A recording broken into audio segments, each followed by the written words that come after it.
Hi, y'all. I hope you've had a good day today. So, there's been a lot going on, and just kind of want to go over a few things with y'all. First, I do want to start off by saying something.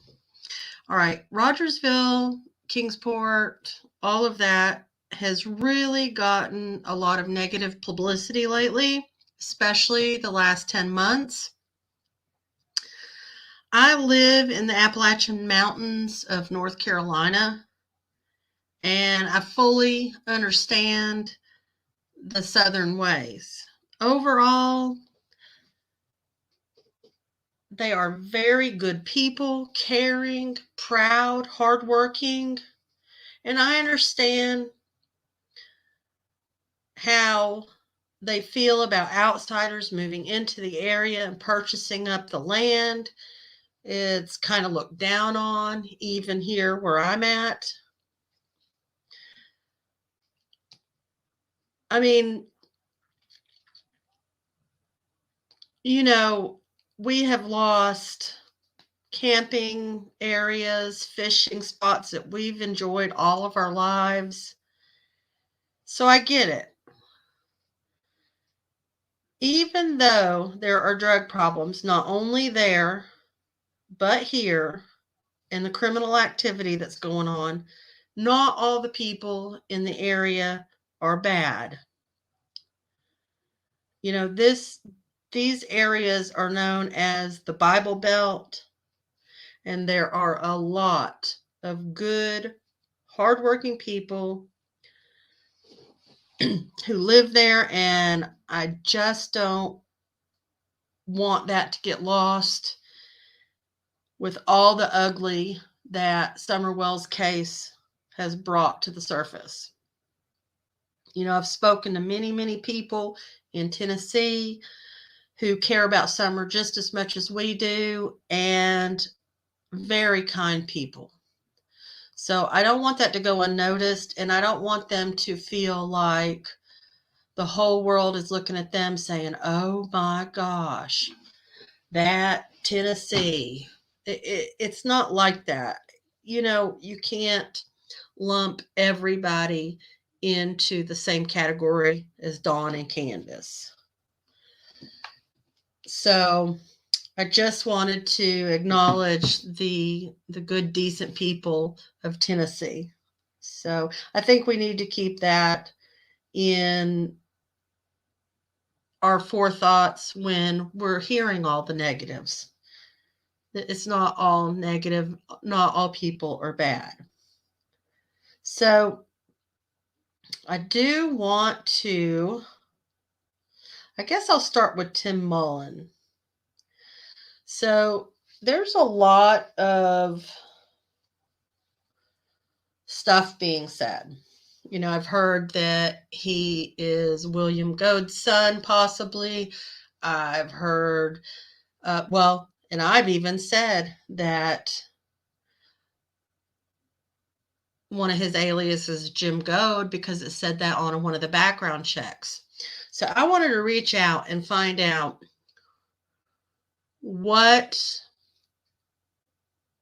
the connection to the Goades and Tim Mullen was. So I came right on out and asked him. So he said, the whole Goade thing's been very interesting. He said he used to work for Jim Goade years and years ago. He totally unrelated to the Goades in the area of Rogersville. This is according to him. He recently passed away, and he knows and is aware that his name pops up on one of his background checks, and that it was just because he had association with him through work. Okay, so there is that. And he did go on and make a couple of jokes. I'll share them with you. He said, so I also was in the USSR, so there's a good chance that he's related to Putin also, question mark. And then he says, and he used to play the trumpet, so he must be related to President Trump.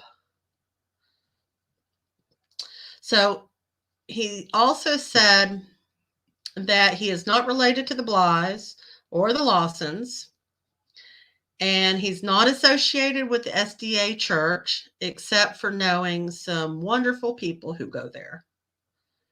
He said, no, I am not William Goade's son. I said, okay. So I did go on to ask him a couple of other questions. One question he didn't answer, and that was if Dawn had requested him to look into correcting Summer's birth certificate and finding out what to do to replace Bly to Wells. And I don't know if that has anything to do with, I don't know. It really doesn't seem to me to be that big of a deal at this point. I mean, in the big scheme of things. So the other question that I had for him is, are you Brad Washon's cousin? Because that has recently been brought up. And he said he's never heard that one.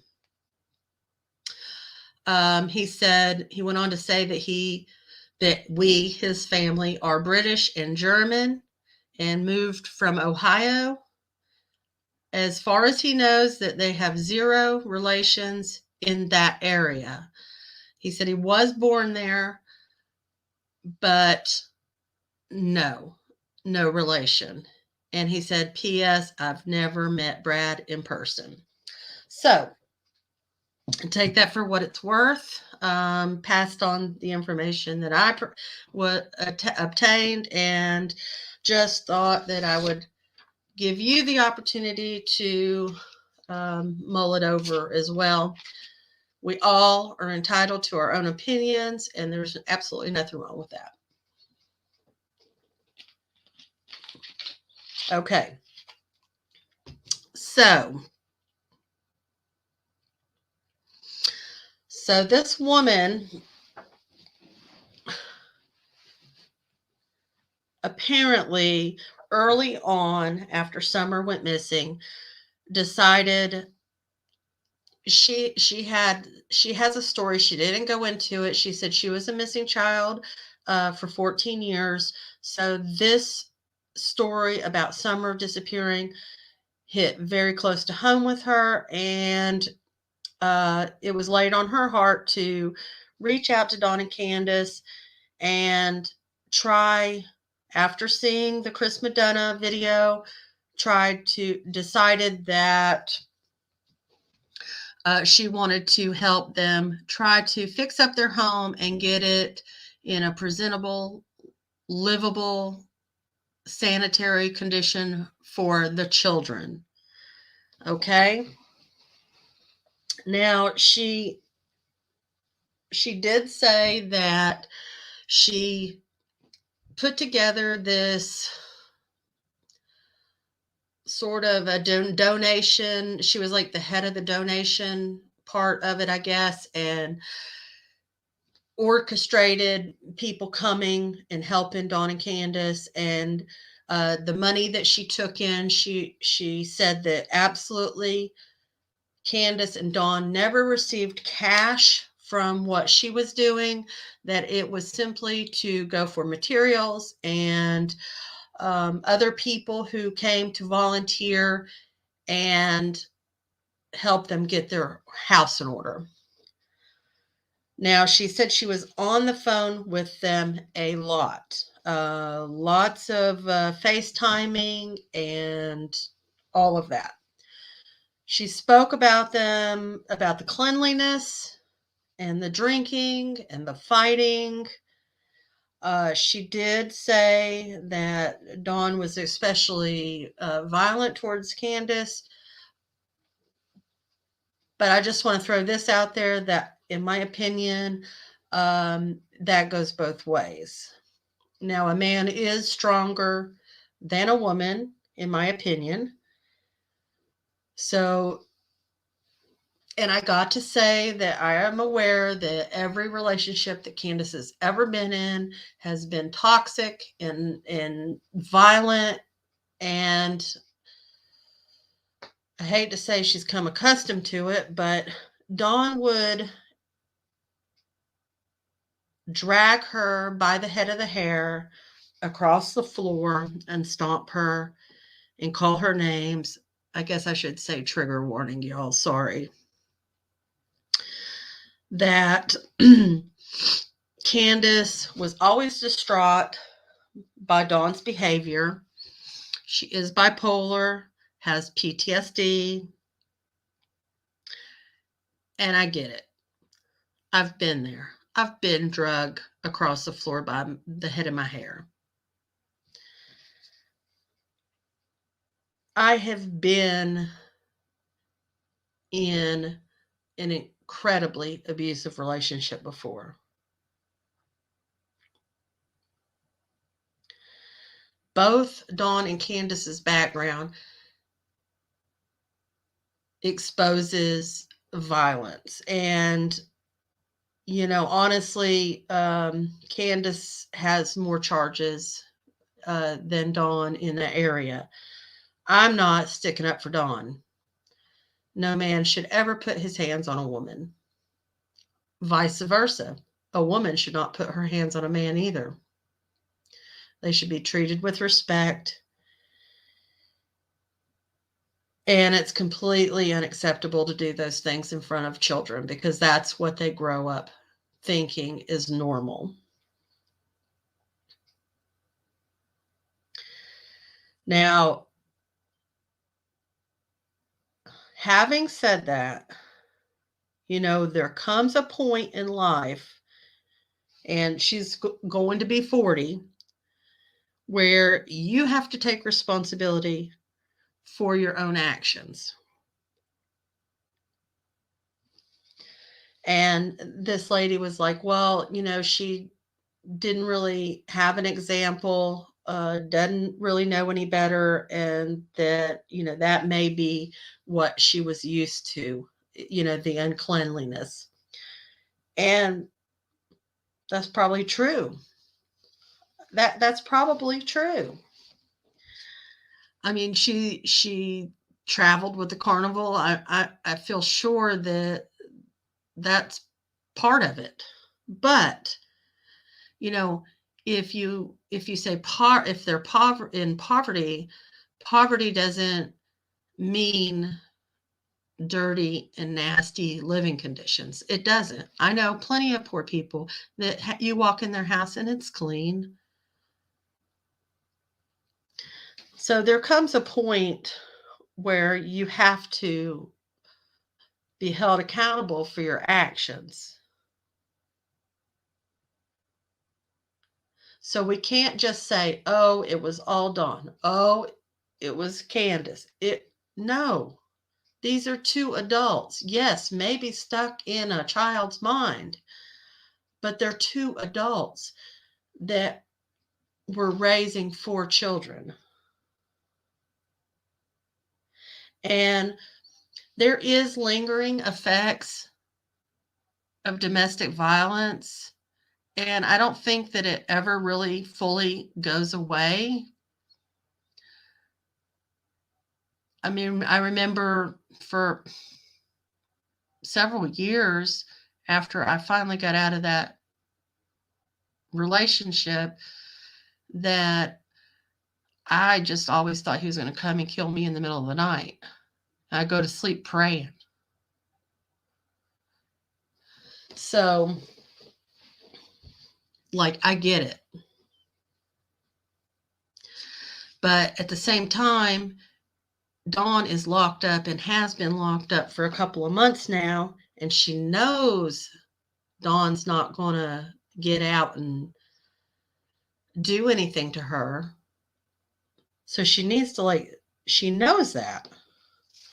And I get her might being scared. And if she knows something on Dawn, she needs to be stepping up and standing up for her children And this woman says she's not healthy enough to have those boys back.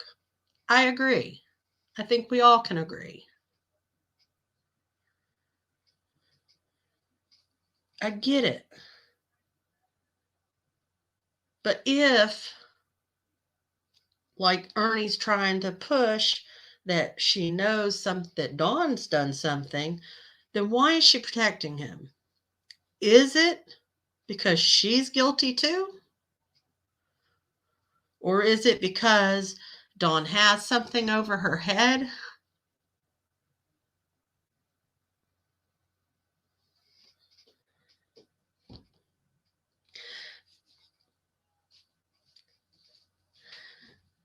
She said something that sounded really funny to me. Not ha-ha funny, just like odd funny. The woman who set up for all these donations for the Wells home, she said that she did background checks on everyone that went up there to help. And my first thought was, well, what about the safety of the people walking into that home?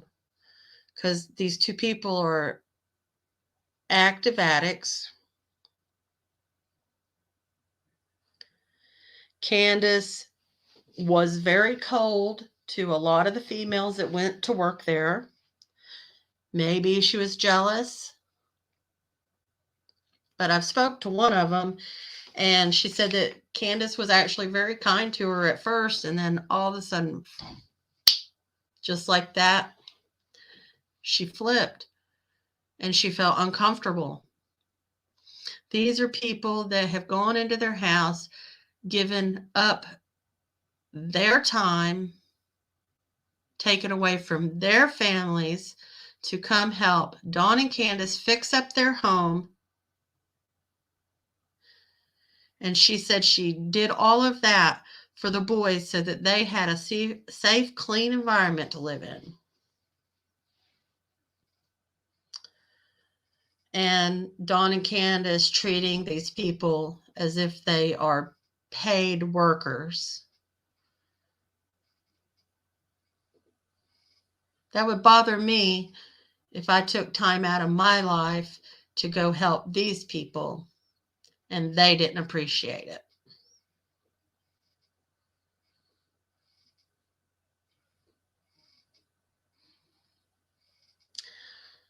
So we know the whole story about through Shannon and Benny and all of that, about the time that Dawn and Candus were drunk and fighting, and Dawn took off and came back a short time later and more sober than when he left. And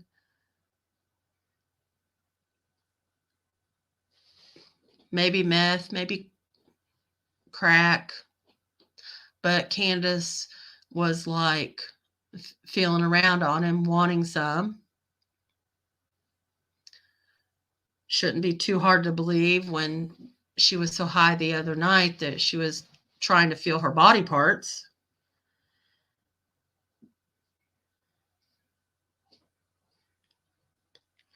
And she said that, remember when Dawn went on that binge while the people were there working on his home, and he took off and went on a binge to Knoxville? Remember, Candus had called the police and took out a missing persons report because he wouldn't answer her phone calls.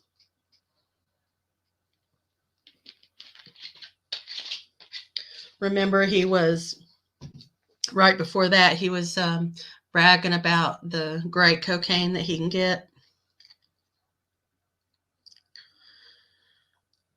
Well, this woman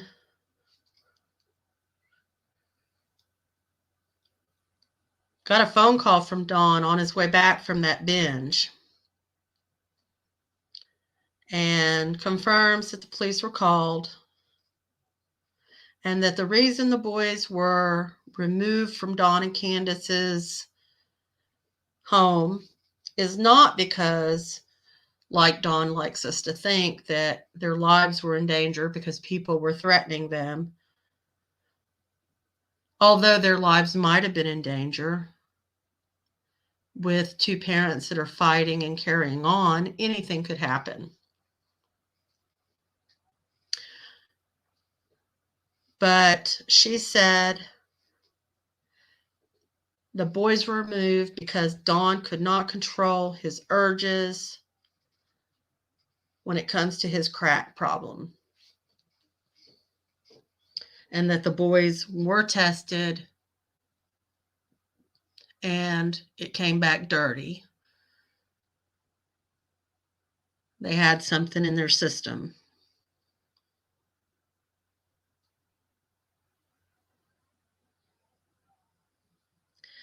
She did go on to say that Candus has not lost custody of her children. So I don't know which is true. Candus told Shannon that she received a letter saying so and that she talked with her caseworker. And then she's telling this lady that she can still get her children back. But I have to say, it doesn't look very good on Candus since she missed her last court date with CPS. That's not going to look good for her at all. She did go on to talk about the chaos with Dawn and Candus being on the phone 24 hours a day with different people and the stress that it caused on their relationship. We know Jenna was on the phone a lot with Candus, and Candus was crushing on Benny and calling and texting him or FaceTiming, since we know she doesn't like to text. And Dawn was jealous over that. But then, and I won't go into great detail with this, but we all remember when Sissy came forward. She was pretty heavily involved with Dawn, and there were rumors about Dawn leaving Candus for her. And this woman spoke in much greater details about that. And if you want to hear that, you can go over to Predators Hunter Nation and listen to that yourself. I won't be talking about those details because in part they're graphic. So, but I will say that PG was in the chat and mad and confronted her and said, show me the pictures and the proof. And it got dropped after that, pretty much.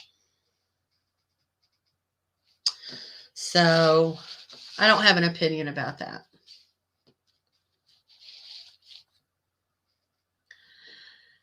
And Ernie asked this lady if she felt better having come forward and talking about this. And the lady absolutely sounded relieved. She said if she told everything that she's seen over the last 10 months, that it would be mind-blowing, basically. And she said she would provide that information to Ernie. And, I hope she does, because these people, all these people that have come forward recently, actually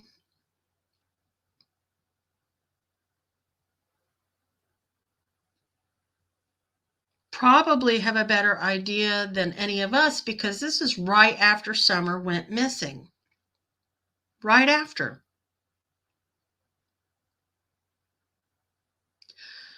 Y'all, excuse me 1 minute. I will be right back because my computer's fixing to die and I need to grab my cord. Right back.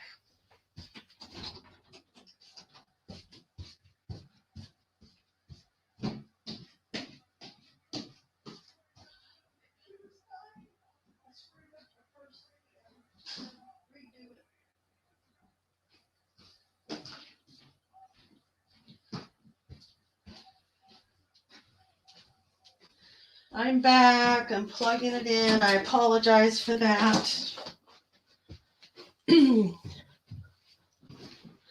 So yes, I actually appreciate them coming forward because this is right after Summer went missing. They saw their behavior early on. And remember, they weren't talking at first, and then they talked a lot. So, but they have insight that we don't have. They actually got involved with them and saw them on a daily or talked to them on a daily. So they know more things than we do, of course. So I appreciate them coming forward because it's all relevant, because this is right after Summer went missing. They have more insight than many of us. And remember when, oh my goodness, I guess Dawn thought he was a celebrity or something when he first started talking and coming out and talking to different creators and getting on Facebook, and he had thousands of people that he had added to his friends list, and he was talking to them and messaging them, and oh, the chaos. And people were supporting him in on his Facebook page, and then there was others just ripping him a new one. And it was actually, she said that actually the TBI told Dawn to take that down, even though he said it was, what was it he said? He said something like, oh, just too many people messaging me, whatever his excuse was.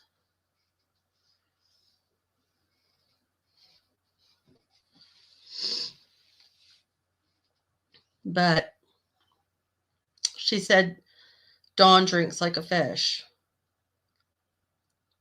I think they both do. Or Dawn did. We've seen Candus drink too. You know, she's saying that, you know, Candus is lonely. She's gone from having 4 kids, her mother, her husband around all the time, to all of a sudden being alone up on top of that hill. I get that. I'd be lonely. And she tries to stay off of social media, but she, you know, sits around and listens to all of us talk about her and Dawn, and to the point where she feels like she has to react. And I get that too. I do. But the thing is, in my opinion, if there wasn't so many discrepancies in their story about June 15th, if there wasn't missing time and they didn't come on and say conflicting ideas and all of that mess, none of us would be talking about Dawn and Candus. We don't want to be in their lives and all in their business. We want to know where Summer is.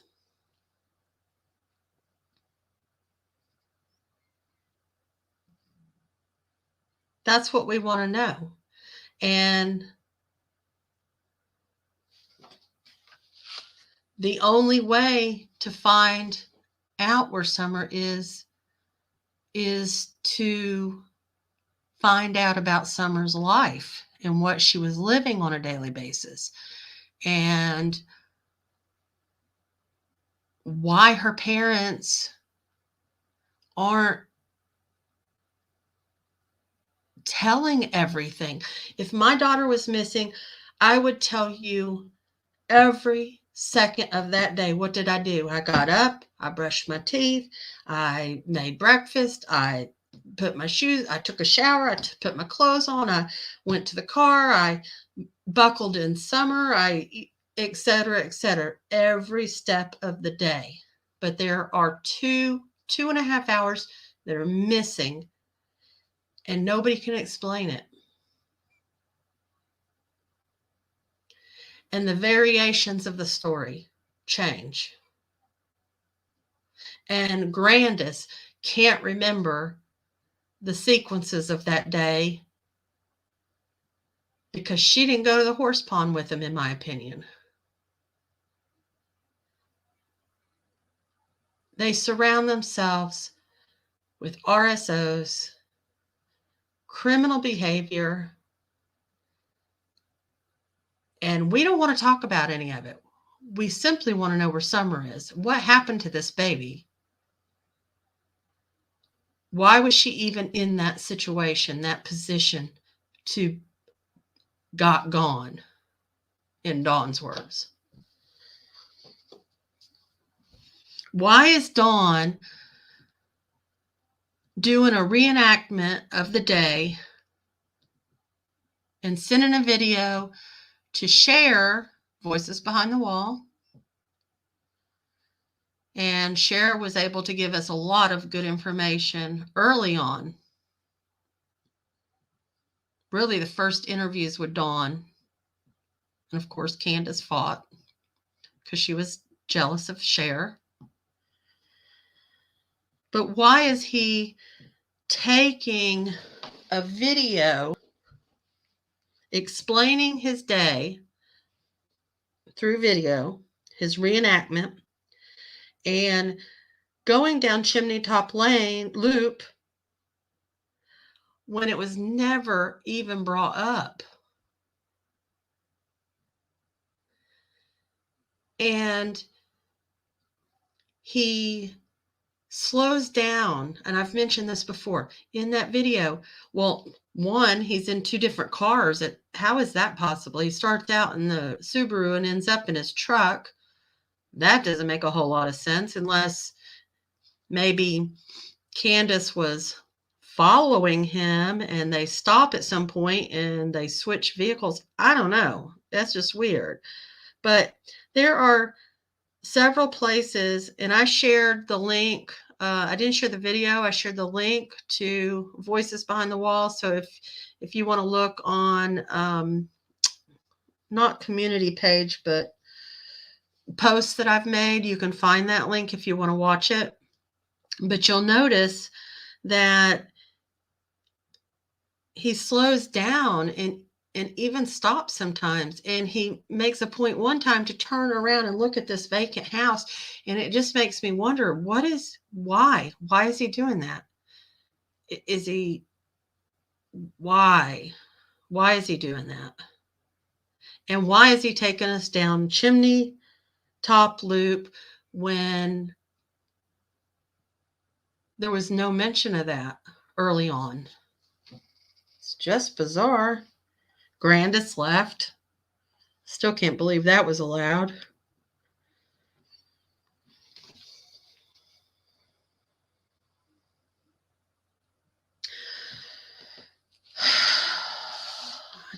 I don't know, y'all. We wouldn't even be talking about Dawn and Candus if we had these answers. You know, this woman brought up a good point about, maybe Candus didn't have the proper upbringing for cleanliness and to know how to run a household. And it made me think, in regards to the cleanliness, that first impression that we had when Chris took us into the home and they went into the basement, and I thought about, I'll mention Summer going down into the basement to play with her toys. To all of us, we were like, there is no 5-year-old that wants to go down into that hole. It's dark. It's probably damp. It looks damp. And really, quite frankly, to me, a scary thought. But this little 5-year-old wanted to go down into that basement, into that cellar. That's more of a cellar, like where you keep potatoes and canned goods, in my opinion.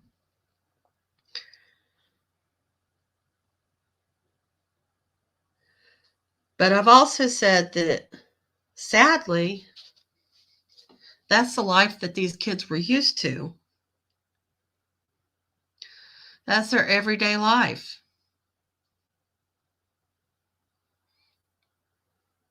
They were accustomed to it.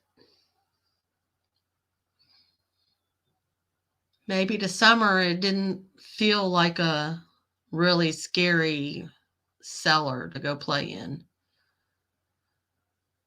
But I like to think that she wouldn't want to go down there by herself. It's not an inviting place.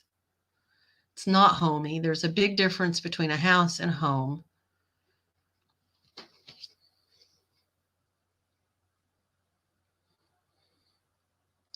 You know, you could say that they're in poverty, but in all reality, sheetrock workers make really good money. It was just used on the wrong items. It wasn't to fix up the home and create this nice, cozy place for your children and a fridge full of food. It was drugs and alcohol. They surrounded themselves with RSOs and party people, and it wasn't a safe environment for the kids. Anything could happen in an environment like that. But let's say they're in poverty. That doesn't mean that you're nasty and unsanitary. I know plenty of people who aren't well off, but you walk in their house and it's extremely clean and inviting.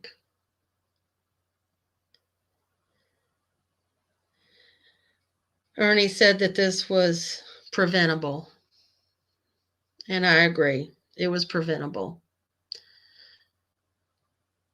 All of these kids didn't have to go through any of that. But we got two people that are too selfish to put those kids before themselves.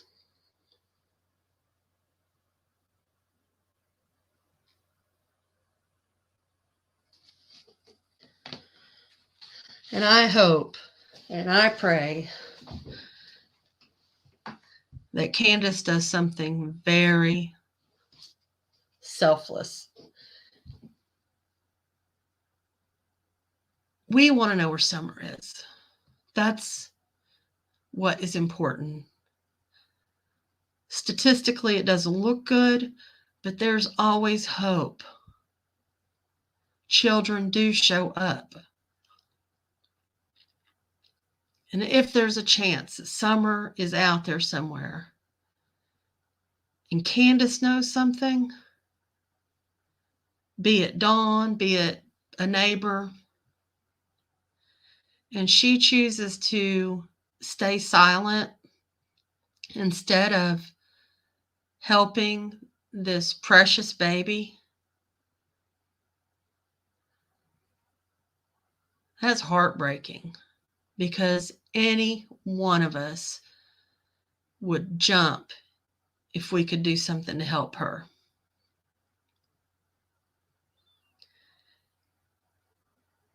And if Candus does know something,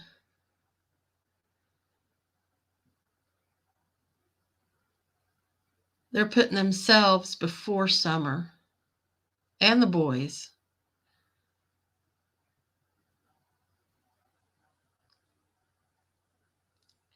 It's selfish.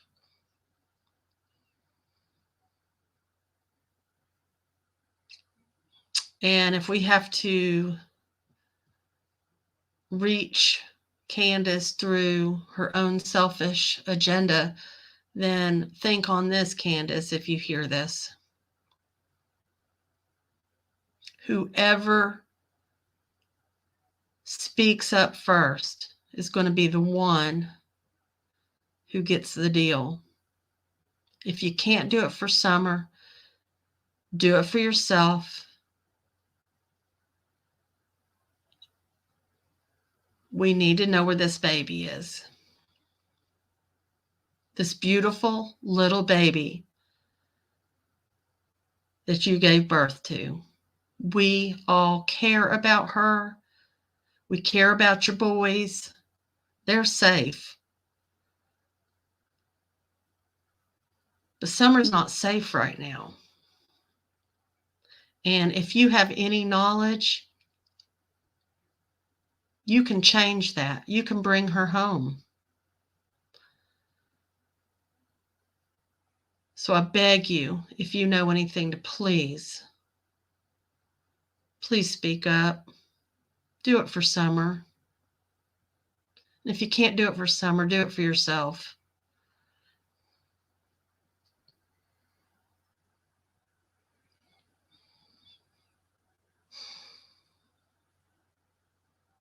I think I'm going to end it there.